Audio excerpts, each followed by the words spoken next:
สวัสดีท่านผู้ชม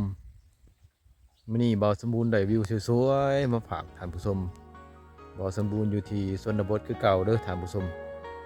มื้อนี้ก็ฝนตกแน่ฝนฝอยฝนรินแบบค่อยๆน่ะนะพอดีอากาศเย็นสบายเด้กับหมู่บ้านชนบทอีกบ้านหนึ่งหมู่บ้านนี้ก็คือหมู่บ้านสะปองเด้อท่านผู้ชมบ้านสะปองนี่ก็เป็นบ้านที่ใหญ่สมควรเลยจำนวนหลังคาเรือนก็สิได้อยู่ประมาณ60หลังคาเรือนพุ่นแหละแต่บ้านก็เจ้าหันอยู่ในพุ่นบ่สมบูรณ์ยืนอยู่จุดนอกพี่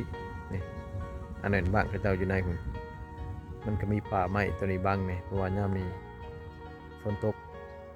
ป่าไม้ก็เขียวสะอุ่มงามอากาศเย็นกับวิวสวยๆงามๆเป็นบ้านแตะตามภูเขาเด้อ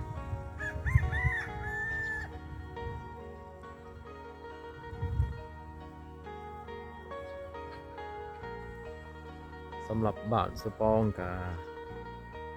มีภูมิสันฐานที่ว่าภูมิประเทศคือว่าอันที่ตั้งนั่นนะกระแปะกับสายภูตัวนี้แหละสายภูตัวนี้ก็ยาวเหยียดจนฮอด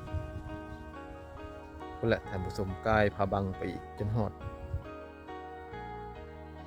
อยากเข้าว่าจุดซุมลัดหอพุ่นแหละสำหรับภูตัวนี้นะภูตัวนี้ยาวไปฮอดวงวางเท่านั้นก็เป็นวางตัวนั้นนะถือว่ามันเป็นแบบที่ซุ้มพะบังวางนั่นนะแต่ก็ยาวไปเลยภูตัวนี้ฮอดพุ่นจ้ะจนฮอดจุดซุมลัดหอพุ่นเลยแต่จุดซุมลัดหอไปหามาหาจุดซุมพะบังนี่ก็สิประมาณอยู่30หรือว่า25กิโลเมตรพุ่นแหละท่านผู้ชมเลยแต่ตอนนี้บ่สมบูรณ์อยู่บ้านสะปองวิวบ้านสะปองงามเลยนี่มีภูผาบ้านสะปองเลยงามดีเลยท่านผู้ชมเลย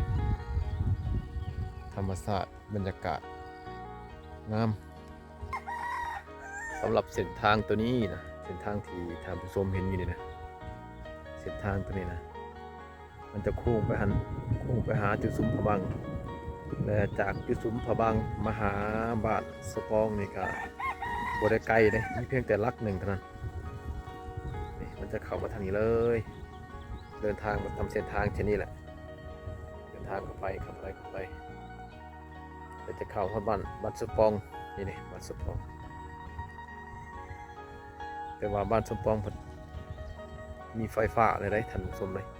มีไฟฟ้ามีสัญญาณโทรศัพท์แต่ว่ามันก็ขึ้นอยู่กับจุดซุมพะบังบ่ได้ขึ้นนำจุดซุมเชียงตู่กับบ้านสะปองเลยท่านผู้ชมเลย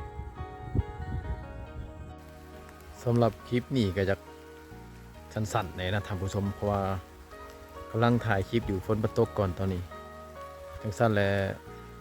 สิขอจบคลิปนี้ไว้เพียงเท่านี้นะท่านผู้ชม